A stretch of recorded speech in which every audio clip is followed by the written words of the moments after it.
and welcome to this Tuesday edition of Bury Your Bookie. I'm Jeff DeForrest. Very happy to have you with us as we move closer and closer.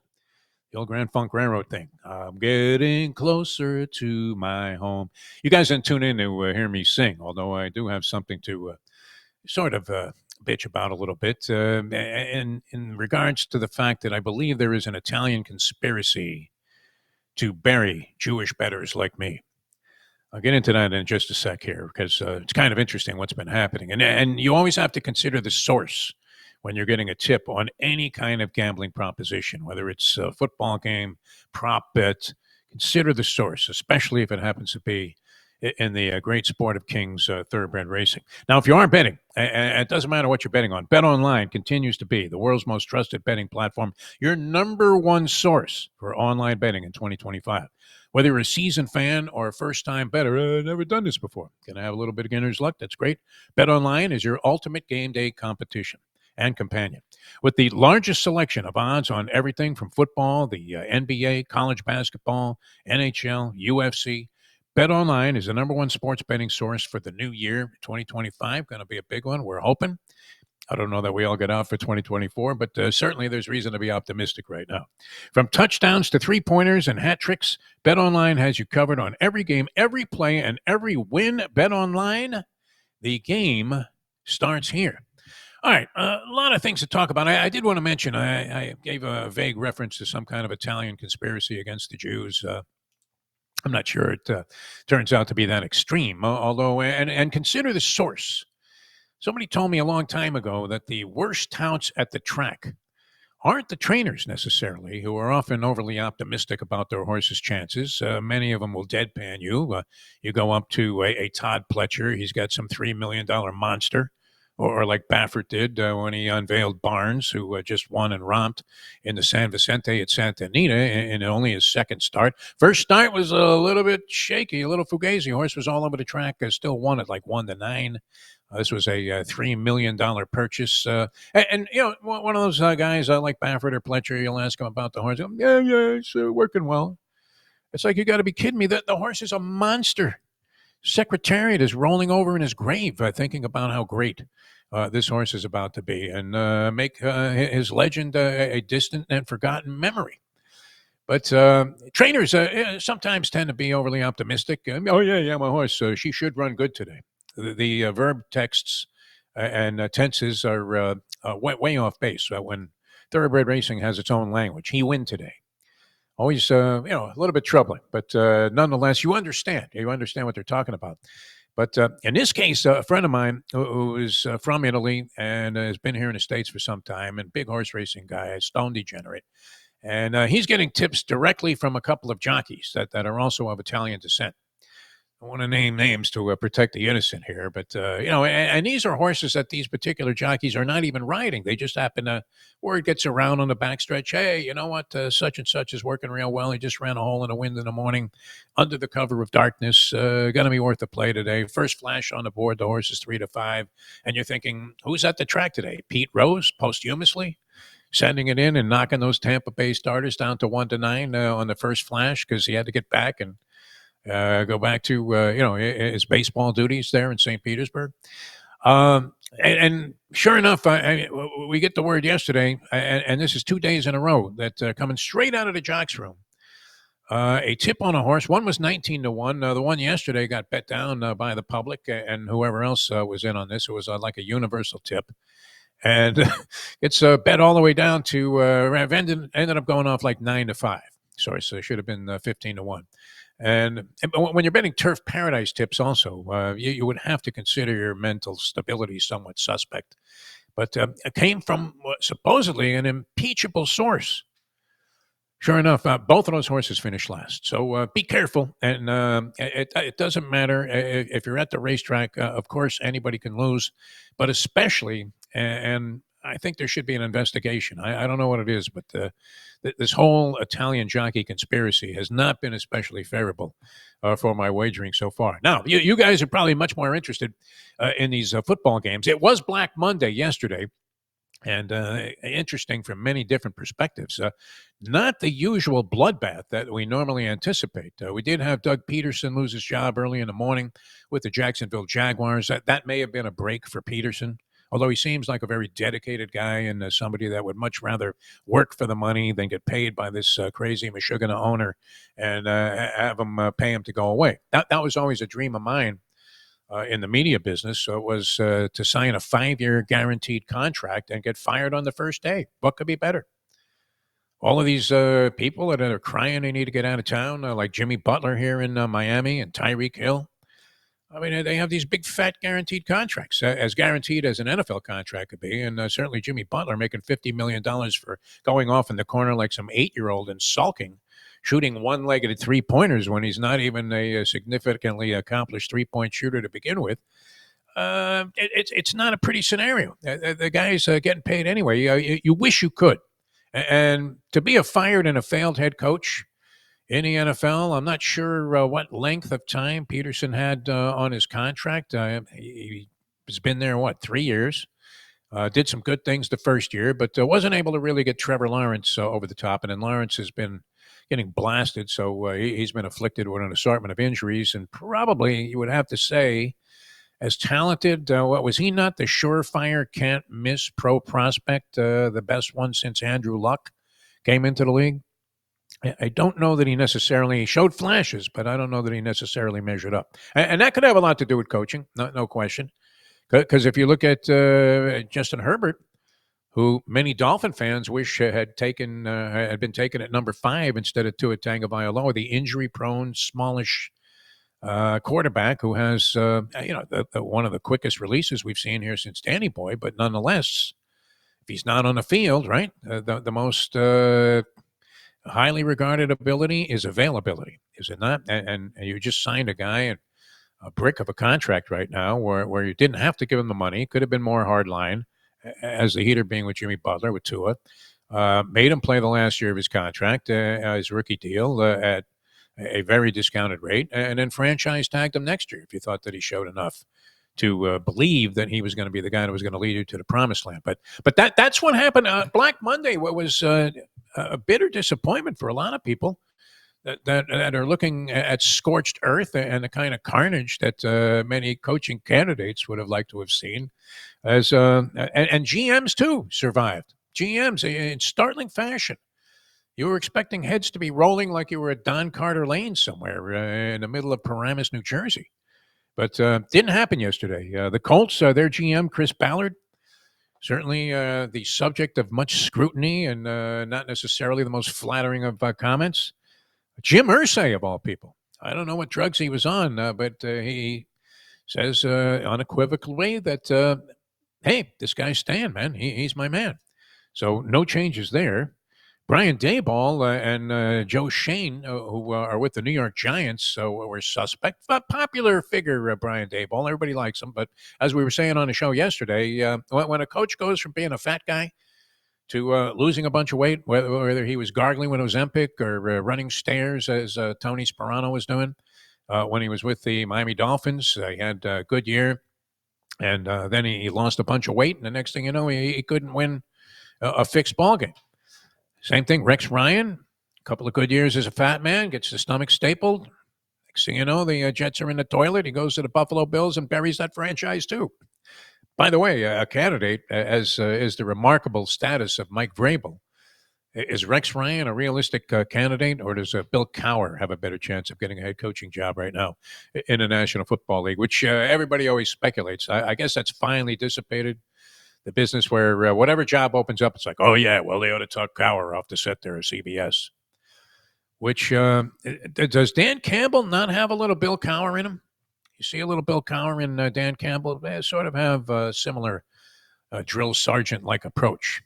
I'm not sure that Bill Cowher has ever said anything of great significance on any of these shows, but always, whenever, maybe that's why there's always speculation he'll go back to coaching, but not happening anymore. But we thought there would be more openings, no doubt about it. So Daboll is spared. Joe Shane comes back as general manager of the Giants. These were the brilliant guys that decided that they would sign Daniel Jones to a huge contract, no longer with the team. and allow Saquon Barkley under the theory that running backs are a dime a dozen, easily interchangeable, juxtaposable, and that it's not necessary to commit a lot of money to a running back because they're often injured and compromised and can't sustain a high level of play over a long period of time. And sure enough, they let this guy walk out the door. He completely elevates the Philadelphia Eagles in a year once again where you're thinking maybe Jalen Hurts is in a little bit of decline, uh, more injury prone than he's been, and not as effective as he was. Didn't have to be, right? Just hand the ball off to Saquon Barkley. He goes for 2,000 plus yards. As a receiver, was also a dynamic threat. And here's Joe Shane with his hat, being shoved up his ass there because he decided to give the money to a quarterback who turned out to be useless, and the team ends up going 3-14. So that was pretty generous to leave those two guys in place. So although Dayball, even after losing the weight and losing a lot of games this year, is a well-liked figure in New York. So you thought he was going to come back. Then you had a little bit of the kind of thing where the head coach is responsible, and I don't know if this is on the suggestion of the general manager. You better get rid of that defensive coordinator. Head coach keeps his job. Does the head coach? You've seen this in the past, but it's rare. Stand up and say, "Hey, listen, I'm not getting rid of this guy. This is my guy." You don't see that as much anymore, right? With these guys making $10 million a year. So the Seahawks fire their offensive coordinator, Ryan Grubb, and it's now speculated he will join DeBoer at Alabama because they worked together at Washington in the past. So that may be Alabama's gain to get their offensive coordinator from the Seattle Seahawks. The Jags kept their general manager, Trent Baalke. So they fired the coach and left the guy who was picking the groceries, selecting the ingredients there. They left him in place. Sorry-ass franchise and probably doomed to failure because of decisions like this one, where the coach appeared to have much more credibility as a coach than the GM does in the front office. Mike McCarthy, interesting, because the Dallas Cowboys, Jerry Jones non-committal about Mike McCarthy, wasn't saying he was going, wasn't saying he was staying. They have an exclusive window negotiating opportunity with him until January 14th. But in the meantime, does it surprise you that so many people were interested in Mike McCarthy to become their head coach? Cleveland Browns have asked for permission to interview the guy. And other teams also supposedly have made inquiries about, hey, can we talk to your man, Mike McCarthy? So not even out yet. He hasn't been escorted out of the building yet in Dallas, and already sort of rampant interest in Mike McCarthy as a head coach. What, the one Super Bowl with Green Bay? That was it. And he had a lot of opportunities, but it's still... It's hard to justify firing a guy, no matter how many bonehead decisions you think that you've seen him make, because he had a good upside winning record with the Dallas Cowboys all of those years. And then Kevin Stefanski, who you would think was very much in jeopardy of losing his job, he goes ahead with the Browns and fires Ken Dorsey, the former quarterback, who was kind of like an Ichabod Crane-like figure, but had great success as a Hurricane quarterback. Real heady guy, one of those guys that may not be the greatest player, but probably would make a good coach. And he had a lot of success as an offensive coordinator early on with the Buffalo Bills. But that didn't last that long, that romance, and ended up with the Browns, which you can't really blame the guy for failing to meet expectations, because what expectations could you possibly have had with a team that was turning first to Jameis Winston and then to any level of backup to try and get through the season where they were horrendous all year long? So Ken Dorsey bites the bullet on that one.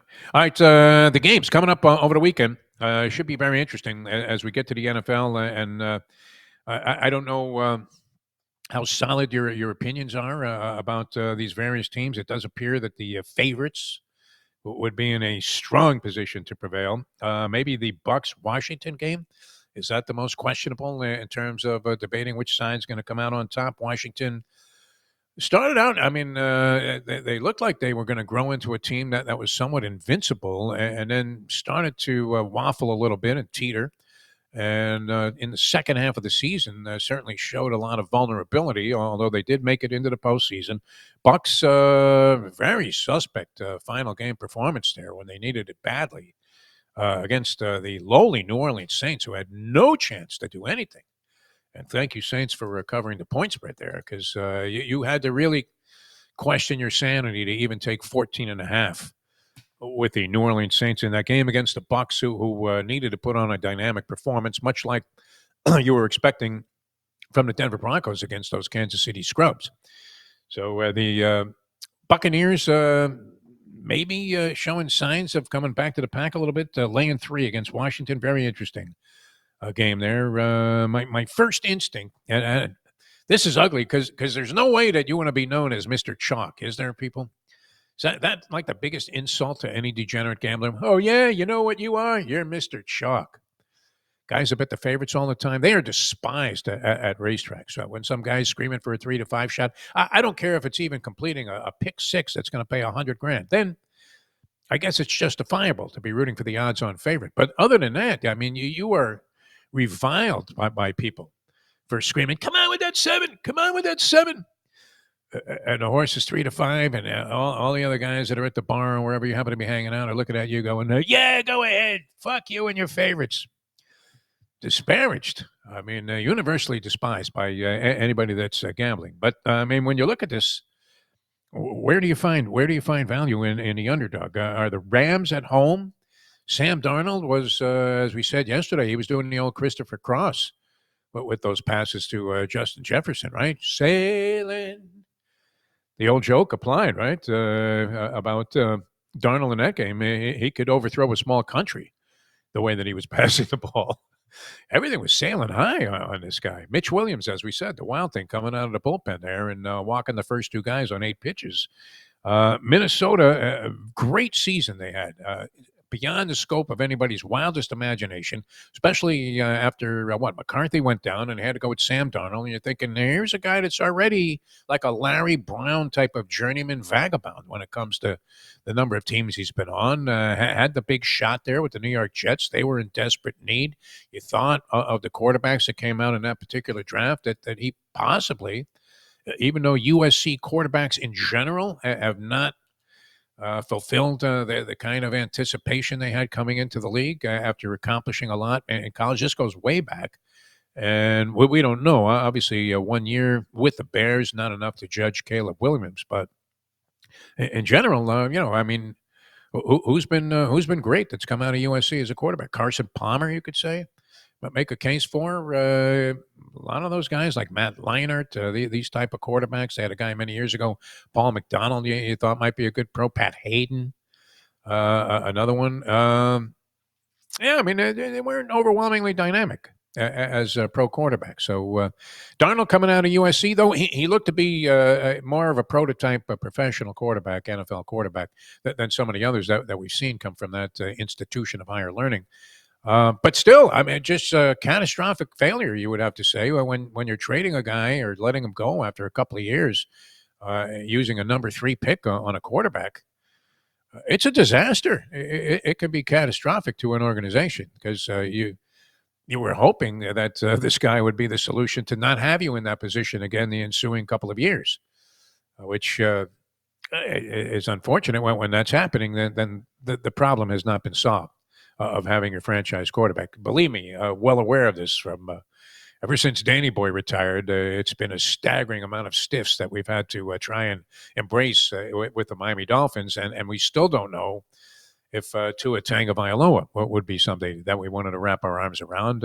You would have to say maybe not. But that, of all the things that transpired or didn't transpire on Black Monday, the Dolphins immediately, Stephen Ross is the greatest. You would want him to buy your business tomorrow, whatever business you're in.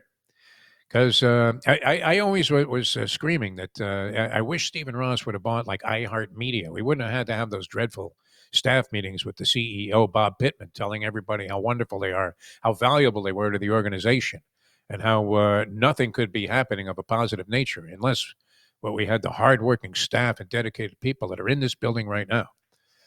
And then about 5 minutes after he exited in some limousine to take a chopper to the airport, 100 people got fired. So you would have wanted Stephen Ross, the owner of the Miami Dolphins.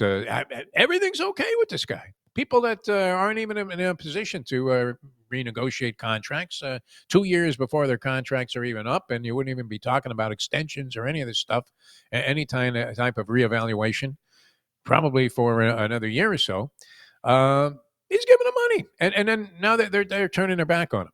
But he immediately came out and left two guys that have been of a questionable accomplishment in position to continue to run the team under the auspices that 8-9. I don't know how you would feel about the owner of your hometown team if after an 8-9 season he looked into the camera and said, "You know what we should do? Let's run it back." You're like, are you out of your mind? You're going to leave this guy that sometimes you have to take a hard line. Look at Pat Riley, another situation that's happened in Miami. What with Jimmy Butler? Has Jimmy Butler been the kind of guy that you would commit to another 2 or 3 years of $50-60 million a year in salary? Guy, it just doesn't play enough games to make you feel that way, and you don't have the pieces in place to win championships with Butler, even though he's taken you to the finals a couple of times, which is impressive. I mean, accomplishment to anticipation, you would have to say. Heat fans and the Heat organization should be satisfied with this guy, but no longer. And when it gets to that stage where it's ugly, and Pat Riley's been in a number of these kind of stare downs before, LeBron James, but when he exited, and you'll rarely hear Pat Riley start railing away against a player, but when he's pissed, he'll come out and say it. And he was critical of Jimmy Butler. Butler started sulking. But as an organization, you have to, at some point, make the evaluations that are going to be favorable, not just to your present, but to your immediate future. And the Miami Dolphins clearly don't do that because Stephen Ross is too nice of a guy. So if you're betting the over-under total on the Dolphins next year, they have a lot of guys that seem to be under the tag of being disgruntled. And these are the very same guys that this guy was greasing like there was no tomorrow, like he was Jimmy Conway passing out $100 bills on his way into some restaurant somewhere in Goodfellas. As he took care of virtually everybody. And now the inmates running the asylum, they've sort of moved on to the point of view that, well, you know what? This isn't really the organization for me. And meanwhile, Mike McDaniel and Chris Greer is the general manager of the Dolphins. They get spared. So interesting. The Black Monday, as we said, was not exactly the bloodbath that people were anticipating. And I'm not sure that that's good or bad for whatever team it is that you root for. But people here in South Florida are looking at it and saying they're just resigning themselves to the idea that being mired in mediocrity is something that's going to perpetuate itself. All right, so we'll get into the rest of the week. We were sorry. Scotty M was scheduled to join us. He disappeared on me. He vanished. He pulled a D.D. Cooper. Just flew out of the plane there, and you're thinking, really? He's parachuting out of a jet from 32,000 feet? Never to be seen or heard from again, even though it's a great mystery, kind of like the guys that escaped from Alcatraz. Carlos Alcatraz, as and Clint Eastwood, brilliant in that movie. He played the role to a T. So, but we'll get into the games, and of course, you got the college football playoffs. Notre Dame favored over Penn State. Penn State has the longest odds of any team to of the four teams that are left in the chase. They are, I believe, plus 550. If they get by, I mean, is there not a distinct possibility this is almost a pick-em game, 1.5 points? If they get by Notre Dame, do they have a shot against either Ohio State or Texas? You would think Texas more so if they're able to prevail, although we'll have to see how that game transpires. Will Ryan Day continue this onslaught of points that he's putting on the board, or will he go back into that shell and blow a big ball game, which has been his tendency over the years that he's been coaching the Ohio State Buckeyes? Has he shaken that off, or were we thinking that Ryan Day will find a way to choke this game away to Texas? I don't know that you'd consider it a blatant choke, but they are favored by 5.5, 6 points in this ball game, and the way that they've handled their two opponents so far, beating the snot out of a Tennessee team that people gave a shot to win outright, and then coming right back and dismantling Oregon was the number one team in the country, the only undefeated team. Those two ball games certainly stand out a lot more than the chink in the armor, as they would say. I don't want to get any jackpots, but this is nofilter.net. But you know what I mean. I mean, the one scar that's sitting there on their record is that ugliness that took place against Michigan, which is a team they never should have lost to.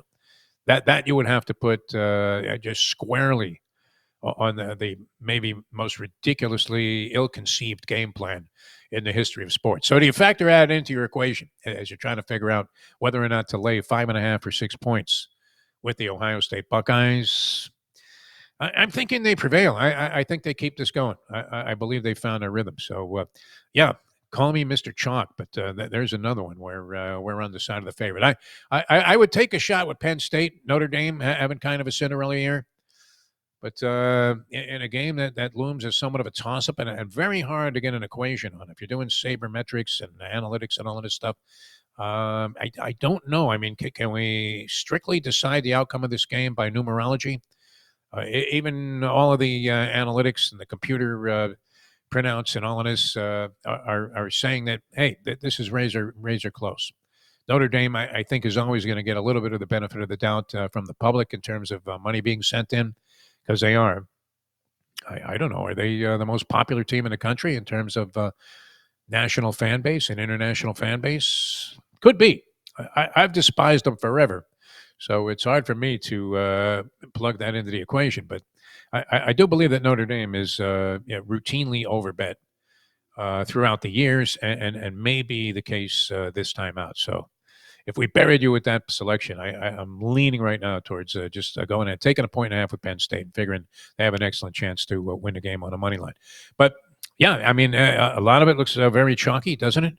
But when you're looking at the college playoff and especially the NFL playoff games, Chargers road favorites against Houston. Houston team fading badly. The Ravens is 8.5 too much to lay in a game against the Steelers. The Steelers usually find a way to toughen things up, but appear to be up against it because as you're looking at Russell Wilson, especially going into this game. I mean, is he the Russell Wilson that you had originally? With the Seahawks, or is he the guy that we saw that was part of one of the worst trades since Nolan Ryan for Jim Fregosi, with the Denver Broncos? Resurrected his career, kind of a nice story this year, kind of bounced back with the Pittsburgh Steelers. Mike Tomlin, tough guy, and of course they had Fields there, who it was a viable starter for the Pittsburgh Steelers. But Wilson gets the nod, does some really good things, and of late though, a bit of a mystery as to what's happening there. So 8.5. That's the big decision. The Ravens, you're thinking, are in a situation where if they lose this game, I think it would shake up the world, like Muhammad Ali, Sonny Liston. And then on the other games, the Packers are losing players. So, and they weren't as impressive the last couple of weeks as they were in that Monday night game or a Thursday night game, whatever game it was that they played against the 49ers when people thought the 49ers were good. The Packers destroyed them. I'm thinking the Eagles are in pretty good shape here, and I should be well rested. Status of Jalen Hurts, obviously, a question. And, I mean, the Bills and Denver, great season. 7.5. The hook is a little troubling, isn't it? You're thinking the Bills are probably a touchdown better than the Denver Broncos, if not more. But that hook, as we often say, is just like having a flaming arrow hit you right in the back there. You're like, yeah, what the hell is that? So we'll get more into it. We apologize for not bringing you a Scotty M with some more definitive picks here on the show today. But a lot of fun being with you. The bloodbath that normally is Black Monday never transpired. And how that impacts your teams into the future. Schedules, I believe, are out already. Is that possible for the National Football League next year? People are already circling games. Oh, yeah, that's a win. That's a loss. But be careful because you never know what the actual composition of the team is going to be by the time they get to that point in the season, even if it's opening day. All right, we'll see you tomorrow. Troy West scheduled to join us on the program tomorrow. For the people at nofilter.net, Greenlight Ventures, Bet Online, I'm Jeff DeForrest. Thanks so much. We should have Mike Jones with us on Thursday and a professor. Very good with a review. And we may even touch on his pick on the Thursday show for the Thursday night game, which is the Orange Bowl game between Notre Dame and Penn State.